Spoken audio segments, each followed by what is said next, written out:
Hi மக்களே வணக்கம். பாண்டியன் ஸ்டோரில் நம்ம கோமதி வீட்டில் எல்லாரும் தடபுடலாம் விருந்தெல்லாம் பண்ணுறாங்க. பிரியாணி, மீன் வறுவல், முட்டை, சாம்பார், ரசம், அப்பளம், மோர், வடன்ட்டு எல்லா டிஷ்ஷும் பண்ணுறாங்க. ஸ்வீட் எல்லாருமே பண்ணி எல்லாம் ரெடி பண்ணிகிட்டு இருக்காங்க. உடனே நம்ம மீனாவும் உங்கள் அண்ணன்லாம் வராங்க, அவங்க அண்ணன் உங்கள் அம்மா குடும்பம்லாம் வராங்க, தடபுடலாம் செய்கிறீங்க, ஆனால் எங்கள் அப்பா அம்மா வந்தால் மட்டும் எதுவுமே செய்ய மாட்டேங்கன்னு சொல்லிட்டு கேட்குறாங்க.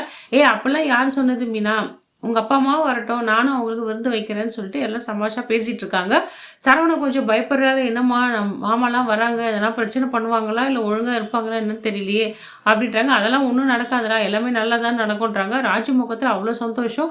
கோமதிக்கு கை கால் புரியல. அவங்க அம்மா வீட்டு குடும்பமே, அவங்க அண்ணன் அண்ணி எல்லாரும் வரப்போகிறாங்க. அதனால் எல்லா வேலையும் இழுத்து போட்டு செஞ்சுட்டு இருக்காங்க. பாண்டியனும் என்ன கோமதி இது மாதிரிலாம் பண்ணிட்டு இருக்க, கொஞ்சம் உனக்கு உன்னையும் பார்த்துக்கொட்டி, என்னடி இப்படி சந்தோஷத்தில் இப்படி அங்கேயும் இங்கேயும் துள்ளி குதிச்சு ஓடுறேன்னு சொல்கிறாரு. பின்ன இருக்காதாங்க ரொம்ப எத்தனை வருஷம் 30 வருஷம் கழிச்சு எங்கள் குடும்பமே இந்த வீட்டுக்குள்ளே வருது, எங்கள் அண்ணா எல்லாம் வராங்க, எனக்கு இருக்காத சந்தோஷம்னு சொல்லிட்டு எல்லா வேலையும் இழுத்து போட்டு அவங்களே செஞ்சுட்டு இருக்காங்க.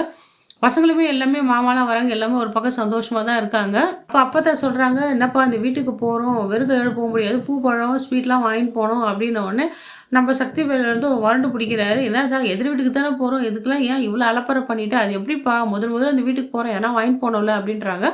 உடனே சரி நான் வடிவுக்கிட்ட சொல்லி எல்லாம் ஏற்பாடு பண்ணிக்கிறேன்னு அப்போ அங்கேருந்து கிளம்பிடுறாங்க. எல்லாருமே தயாராகிறாங்க. அந்த நேரத்தில் இந்த அரமண்டை சக்திவேல் என்ன பண்ணுறான், அவங்க அண்ணன் மனசை மாத்துறான். என்ன அதை போகிற போக்கு பார்த்தா இந்த கோமதியும் இங்கே வந்து குடும்பம் நடத்துவா போல, மொத்த குடும்பம் இங்கே வந்துடும், கடைசியில் நம்ம பையன் பொண்டாட்ட நடுத்தரில் தான் நிற்கணும், சொத்து எதுவும் வராதான்னு சொல்லிட்டு முத்துவேல் மனசை வந்து கலைக்க பார்க்குறான். ஆனால் எதுக்கு நான் இதெல்லாம் தேவையானா, நான் போய் தான் ஆகணுமா, எனக்கு கொஞ்சம் கூட உடன்பாடு இஷ்டம் இல்லை அப்படின்றா. எனக்கு மட்டும் இருக்காடா, அம்மா சொல்கிறதுக்காக தான், அம்மா மனசு வேதனைப்படக்கூடாது, அதனால தான் காலத்துக்கு எதுக்கு நான் அம்மா நீ நினச்சிட்டு இருக்க முடியும், அம்மா இன்னைக்கு ஒன்று சொல்லும் நாளைக்கு ஒன்று சொல்லும், அதனால் எல்லாமே நீ அம்மா பேச்சு கேட்டு நடந்துட்டு இருப்பியா, எனக்கு கொஞ்சம் கூட இஷ்டமே இல்லைனான்னு சொல்லிட்டு இந்த சத்திவேல் சொல்லிட்டு இருக்கான்.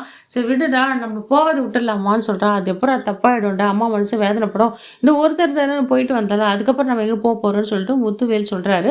இதை கேட்ட சத்திவேல் வந்து இந்த ஆள் வேற மனசு மாறினாலும் மாறிடுவான், இவன் பொண்டாட்டி பொண்ணு அங்கே வாழுதில்ல, அதனால் பொண்ணு வேணும், பொண்டாட்டி பேச்சை கேட்டுட்டு அம்மா பக்கம் தானே தங்கச்சின்னு போயிடுவான், தங்கச்சி பசங்கன்னு வந்து இவன் கூத்தடிச்சிருப்பான், இவனை வேற நம்ப முடியாது, சொத்தெல்லாம் வேற அங்கேயே போயிடும், கடைசியில் என் பையனுக்கு ஒன்றும் இல்லாத ஆக போகுது, நான் என்ன பண்ணுறது தெரியல, இது இப்படியே விடக்கூடாது, அந்த குடும்பம் இங்கே வரவே கூடாது, அந்த நாதாரி பொண்ணு இங்கேருந்து வீட்டை விட்டு ஓடி போய் அவமான அசிங்கப்பட்டால, அதுக்கெலாம் அவள் அனுபவிச்சிட்டா இன்னும் அனுபவிக்கணும், அந்த வீட்டுக்கு நம்ம போகக்கூடாது, அண்ணன் மனசையும் மாற்றணும்னு சொல்லிட்டு இந்த ஆள் நம்பவே முடியாதுன்னு சொல்லிட்டு ஒரு கேவலமான புத்தியோட இந்த சக்திவேல் யோசனை பண்ணிட்டு இருக்கான். எல்லாருமே குடும்பத்தோடு அவங்க வீட்டுக்கு போகிறாங்க. பாண்டியனும் எல்லாரையும் கையெடுத்து கும்பிட்டு வரவேற்கிறாரு. எல்லாரும் வாங்கன்னு சொல்லிட்டு கோமதி கம்பிட்டு சந்தோஷம், எல்லாரையும் வாங்க உட்காருன்னு விருது உபசரிக்கிறாங்க.